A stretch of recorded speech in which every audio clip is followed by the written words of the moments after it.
This is Kimberly Kling, owner and creatrix at joyfulroots.com, and today I wanted to talk to you about how to make your own elderberry syrup, and I'm going to show you my process as I go along and make it. I wanted to show you a little bit about how I make elderberry syrup, and first I start out with sanitized containers. I did this last night with a bleach solution, sanitized everything, and got that all ready. Then I went and I grabbed my herbs. So I've got my elderberries, my rose hips, some licorice root, and some other things I'll show you in a second. And all of these the three right here I got from Mountain Rose Herbs, and I got a few things from the grocery store and the local food co-op. So next I have my elderberries, which are in the middle here. I have my gloves on. Elderberries, licorice root, and the rose hips. Zoom in because they're pretty. And then I have some cinnamon sticks from the co-op, and some whole cloves, and grated ginger. And so I will post my recipe for elderberry syrup if you feel like doing this yourself. So I will pop back in on this video once I have everything cooking, but I wanted to tell you really quick how this all works. So I have 2 quarts, I don't know why it looks all bubbly, but 2 quarts of filtered water in this, actually 1 quart, sorry. I usually make 2 quarts at a time, but I'm doing 1 quart today, just to show you, because that's what my recipe calls for. So I have filtered water in the saucepan. I have a sanitized cheesecloth and funnel, some clips to hold the cheesecloth onto the funnel, my sanitized measuring spoons. And what I'm going to do is pour all of these herbs, the grated ginger, the cloves, the elderberries, licorice, and rose hips, and the cinnamon into the water, cold water. I'm going to bring it to a boil on the stove, and then I'm going to turn it down to a simmer, and I'm going to simmer that for between 30 and 60 minutes until it is reduced by half. So you start with 4 cups of water and you want to boil it down to 2 cups of water. And that's going to make a strong, concentrated decoction of elderberry syrup, an immune-boosting tonic. And I think that's about it for now. I'll show you some more when I have things ready. In the pot of water, I'm bringing it to a boil. I'm going to stir them. They smell amazing, and they're really pretty. Daryl's laughing in the background. And I'm just going to bring this to a boil and then let it simmer and reduce by half. My pan has little notches on the side, which makes it kind of easy to figure out when it's reduced by half. Otherwise, you kind of have to just guesstimate. It's boiling. Smells amazing.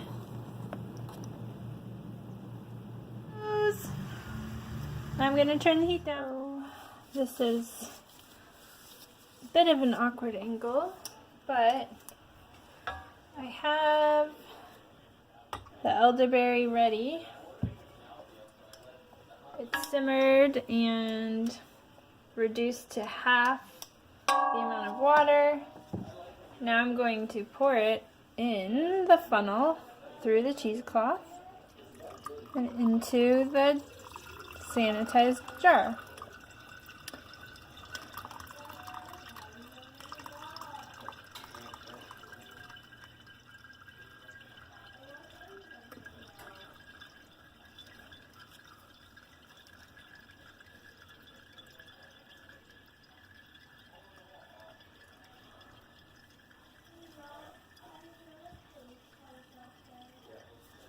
So let's move this jar.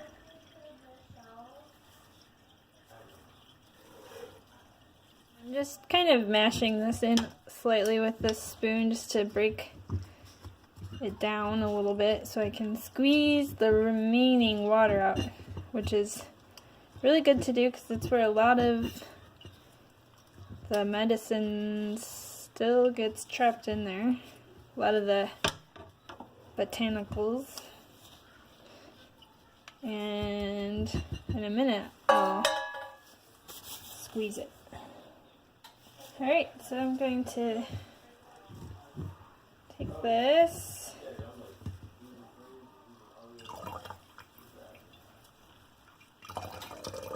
and squeeze out the rest. Whoa, and it's squirting everywhere. Whoops, don't want to waste any of it. Oh boy, I got it on my shirt.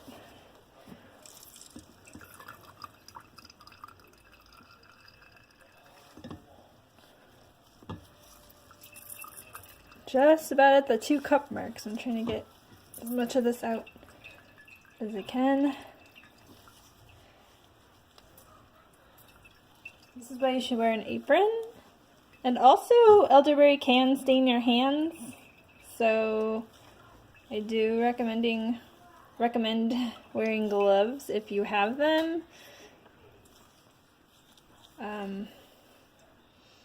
I also use these for sanitary purposes, but we kind of made a mess. But now I am going to add a cup of local raw mesquite honey. I think it's cooled down enough where it's not going to harm the honey at all. So we had exactly 2 cups, so I'm adding 1 cup of honey, and this is going to help preserve it longer. You still need to refrigerate it, but because of the high sugar content, it helps it last longer. So now we're at 3 cups. I'm going to save that for something, tea or whatnot. And I will stir this really good so it's all, the honey's all dissolved, and then you can keep it in the big jar, or you can put it in smaller containers if you'd like and keep it refrigerated. It should last up to, you know, it's honestly lasted in my fridge for like 3 months, but I would say at least a month minimum it will last. Just, you know, if it looks like it's getting moldy or something, obviously throw it out, but it should last a while.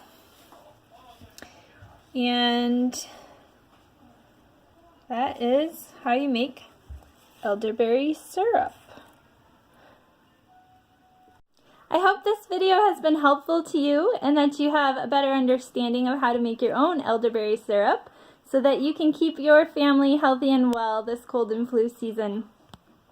Once again, this is Kimberly from Joyful Roots, www.joyfulroots.com. Have a great day!